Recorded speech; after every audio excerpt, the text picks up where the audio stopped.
So I'm a little bit amped up. I'm excited. I'm good to go despite my lack of sleep. So, Bel, why don't we just jump into it? I'm all excited and amped up about it, but the road to this postseason berth for the Seahawks wasn't exactly smooth sailing. There were some bumps. There were No. some rides. It's like going over some of the potholes outside.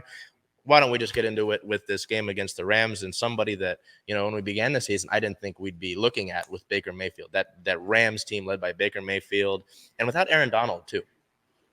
Yeah, I mean, and just like you mentioned, led by Baker Mayfield, who came into Lumen Field and has to fight because he needs a job next season. So, of course, he was going to come out, put up a fight against our Seahawks. The game was kind of a lull. We did pull out the win, 19-16 in overtime, but for a while there, it felt like we should have gotten a lot further or more of a lead than they had, and it felt too close for comfort for a long time.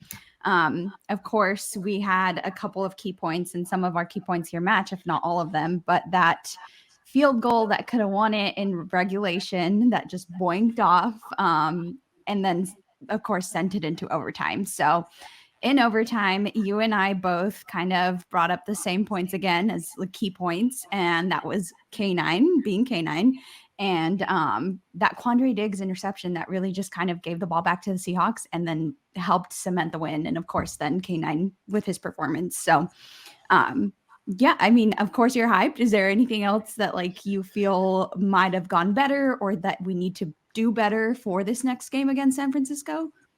Well, my voice might sound a little bit different. It might sound, I maybe there's more baritone to it. I don't know. If I sound better, you can leave a comment. If you don't want to, you don't have to.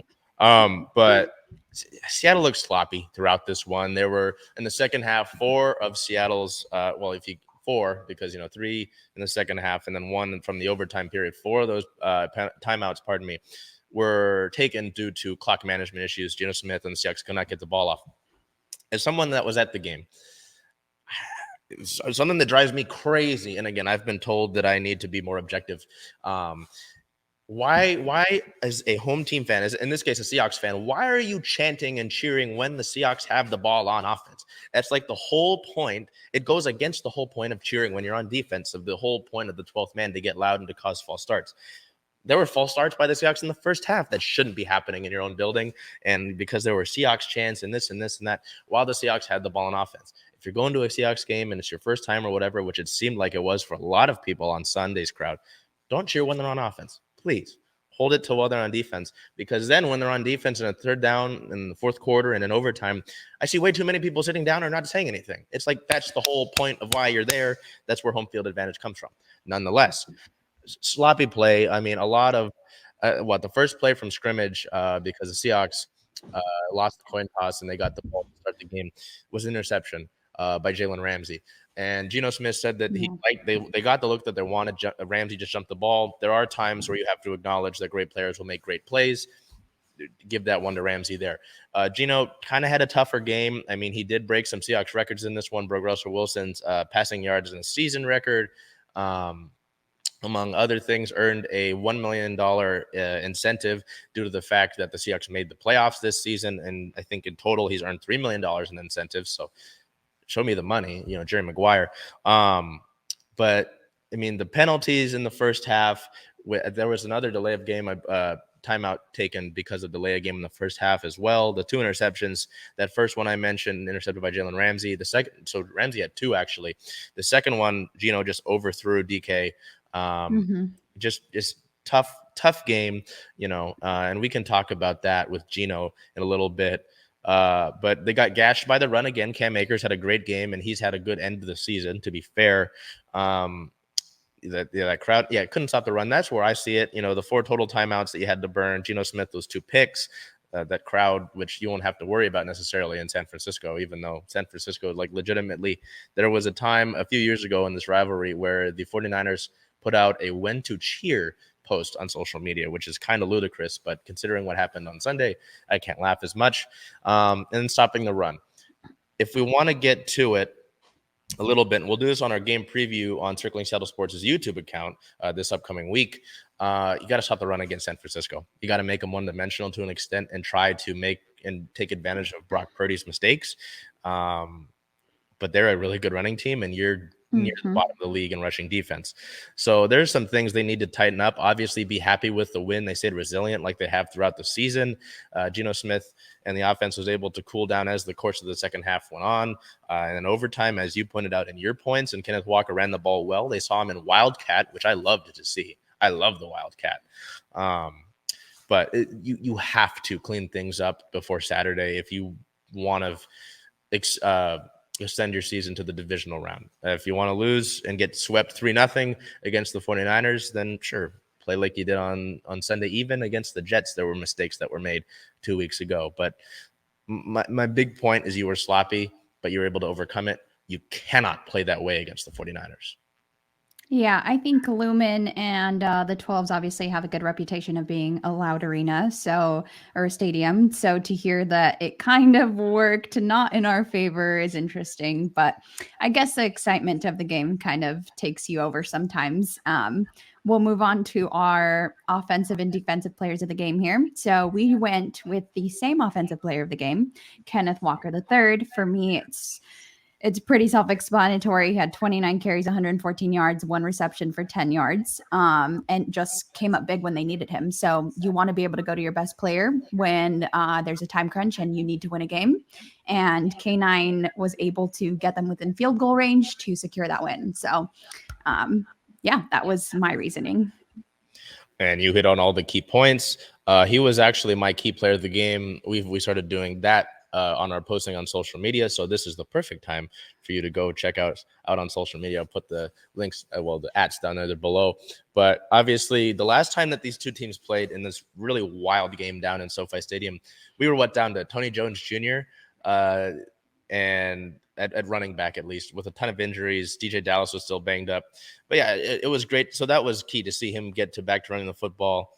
You're able to have more of a balanced offense. You obviously wouldn't like the 2 interceptions that took place, but the 29 carries, to be able to give him that many carries throughout the course of the game.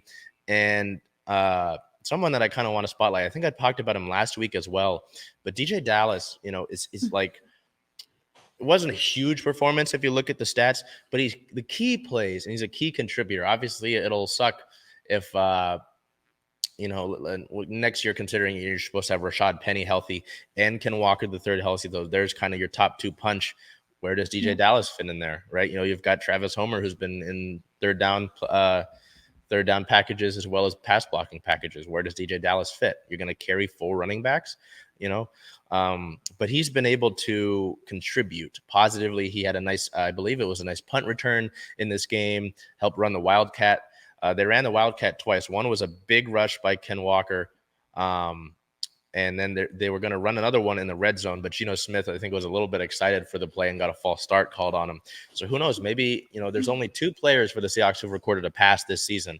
It's Geno, and then it's DJ Dallas. Dallas has an interception on the season on his one pass attempt, but maybe he would have redeemed himself on that one. So I think he's been a key contributor to that, and I want to give him some shine there. It's like an honorable mention to me, like one of those ESPN's crew used to have Gruden's grinders, even though John Gruden's kind of been disgraced. He's a grinder for me. He's been someone that's been really kind of underrated he's a football guy. He comes in and contributes when he needs to, right? Sound like one of those talking heads, call him a football guy, I'll have the pen and blah, blah, blah. But he's really just been a positive contributor for this team. And I'd say he's helped Ken Walker, honestly, and again, we talked about it at the very height. Really excited for this team in this playoff berth. I was wrong with where I was with Geno and Ken Walker at the beginning of the season, but I'm glad that I was, right? And this team, you look at the draft class that they have, the capital that they have in the draft, with 2 picks in the first round, 1 at the 5th, and I believe 1 at, it'll only get higher depending on how the playoffs go, but 2 picks in the first round. And I don't believe you've got much tied up necessarily in the cap space realm until maybe you give Geno Smith some sort of extension. Things look good for the Seahawks as a whole going forward. So I'm glad to see that. But nonetheless, let's get to defense. I went with someone who just feels like he's a part of a different Seahawks era, kind of. But Bruce Irvin, who had 2 tackles, 1 assisted tackle, and 1.5 sacks. And I just thought that 1.5 sacks, it surprised me, but it was more of like a good surprise. I wanted people to step up on the defense, and he definitely did that because that's not a statistic that we've seen from him for the whole season. So Yeah, and I think that's a key point that you mentioned there. They talked. I'm surprised it's only 1.5. I feel like they robbed Bruce a little bit there, because on the broadcast, I watched the highlights after the game. They said he doubled his sack total because he had 4 in total. So I guess it would only be 3.5. But it's nice. I think you've had him the 2 of the last 3 weeks. yeah. I could be wrong. I want to say last week as well, but I might be wrong on that. It's important. We for a few years back till now, you've talked about pass rush on this team.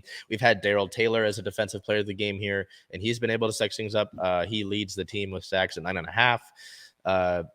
It was interesting too with Bruce, because he's been with the Seahawks now on 3 different stints, and he's told people that he's going to retire a few times before in his career, and he's here now in 2023, and his season continues.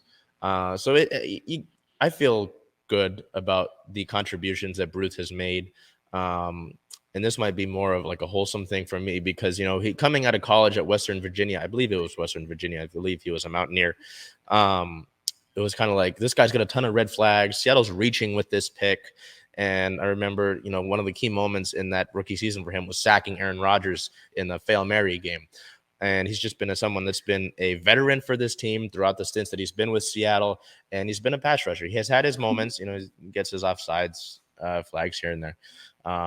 But you like to see that he's contributing on this team, helping guys out. Boye Mafe got a big play, your favorite player. I joke, right? And you got to know that he is a mentor to some of these guys on the front seven. So in that aspect, I want to give Bruce his flowers there, but his season's not over yet. So you hope to maybe get some Bruce sacks throughout the course of the playoffs here.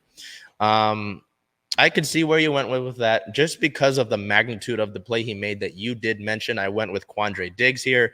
Just an absolutely ludicrous, not the rapper, interception in overtime. As soon as I saw the ball in the air, and as soon as I saw Van Jefferson open, I was like, I'm at another Seahawks game where they lost. This is a doomed game. This is terrible.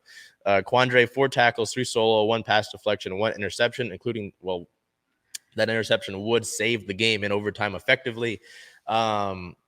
I get that a lot of the NFL community is like, why did Quandre Diggs get selected to the Pro Bowl? I get that. He doesn't have necessarily the best season statistically, but this saved the Seahawks season,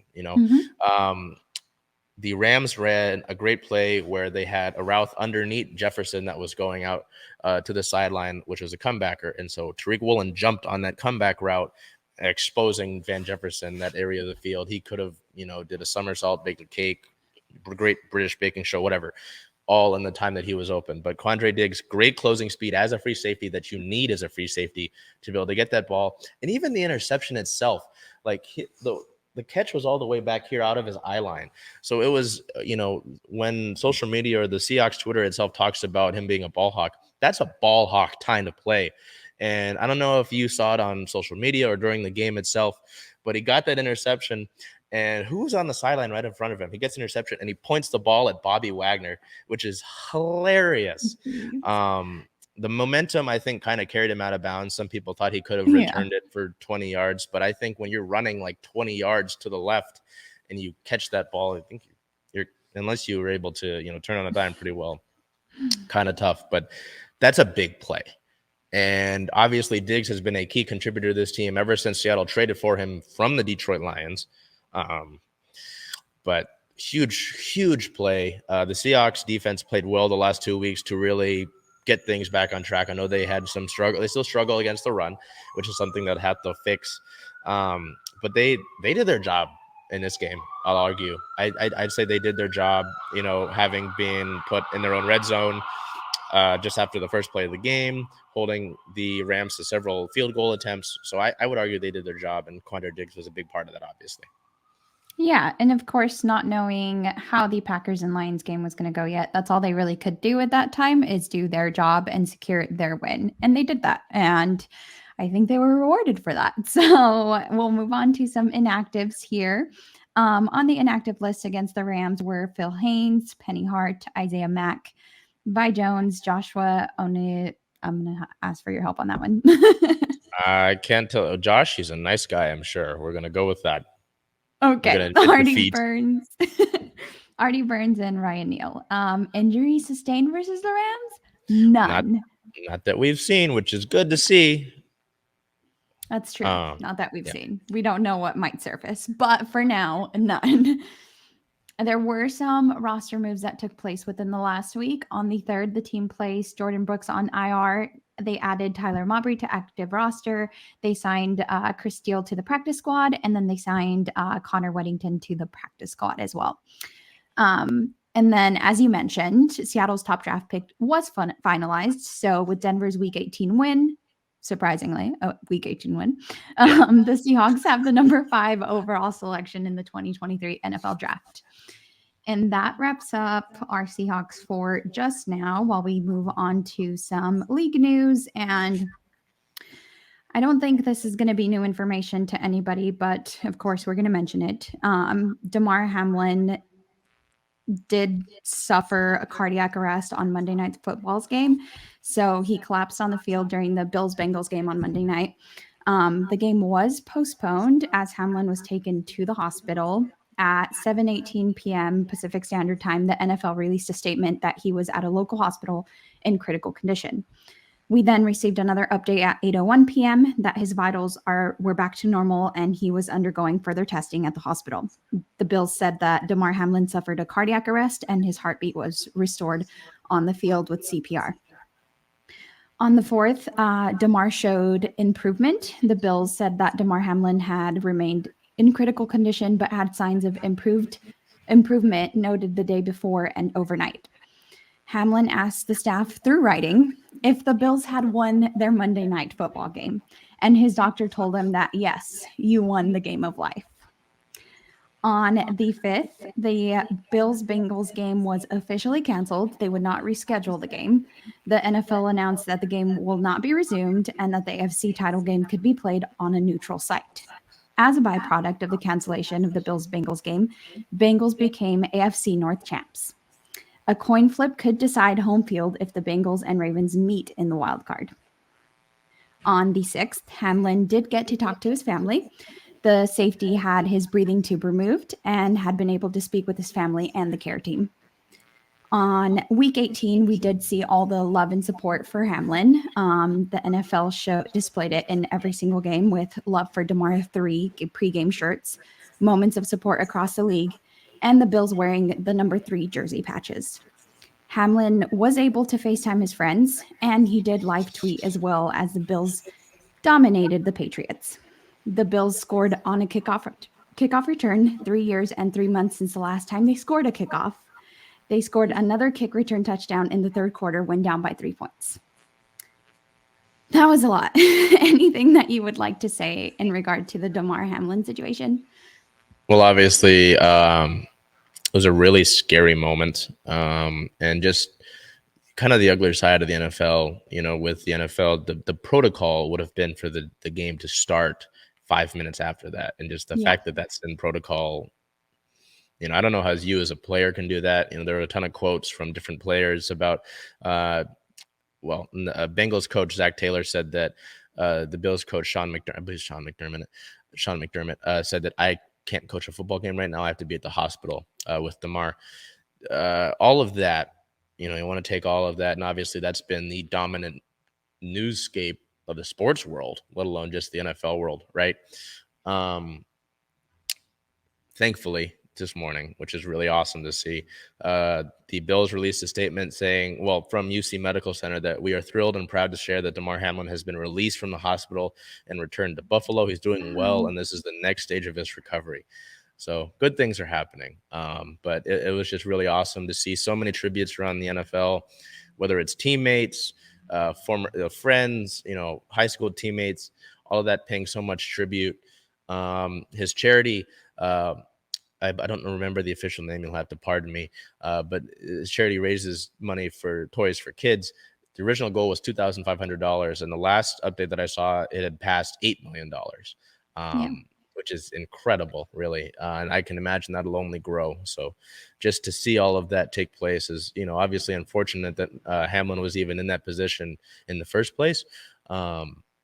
just to see the support for him has been great, and to see that he is now out of the hospital is really awesome as well. So hopefully, just continuing that positive recovery for him, and some more awesome moments for sure to be had for Hamlin and the Bills. Because honestly, I know that this is the Seattle show, but outside of the Seahawks, I would love to see the Bills win the whole thing. I really would. Just even before this, I have a friend who's a good Bills fan, and even just the Bills fan base has been awesome, and them dealing with those 4 Super Bowls in a row, not winning, all that stuff. But so I digress. But yeah, really, really awesome to see the news this morning about that. Yeah, that's a great update, and he's going to have a long road to recovery, but all the support that he's had, and I'm sure it's going to carry in through that recovery period. So we'll move on to some more league news here. Black Monday has officially began. On the 8th, the Texans fired Lovie Smith. The Houston fires their head coach after just one season and a 3-13-1 record. On the 9th, which was this morning, the Cardinals officially announced that they would part ways with Cliff Kingsbury after a 4-13 season, and their GM is also not returning. Steve Keim is not returning to the team due to health issues. He will be focusing on his health. Back to Kingsbury here. He went 28-31-1 over his 4-year tenure with the Cardinals. The Browns are also eyeing Brian Flores. Cleveland has requested permission to interview the former Dolphins head coach and Steelers assistant for the defensive coordinator job. Now we come back to our Seahawks here. Regular season, they ended at 9-8. Of course, none of that matters anymore because it is playoff time now. They will face the 49ers on January 14th. That is a Saturday at 1:30 p.m. in, as Chuck likes to say, Santa Clara. It's in Santa Clara. It ain't in San Francisco. There ain't no goddamn Golden Gate Bridge over there, you know. And that wraps us up for our Seahawks.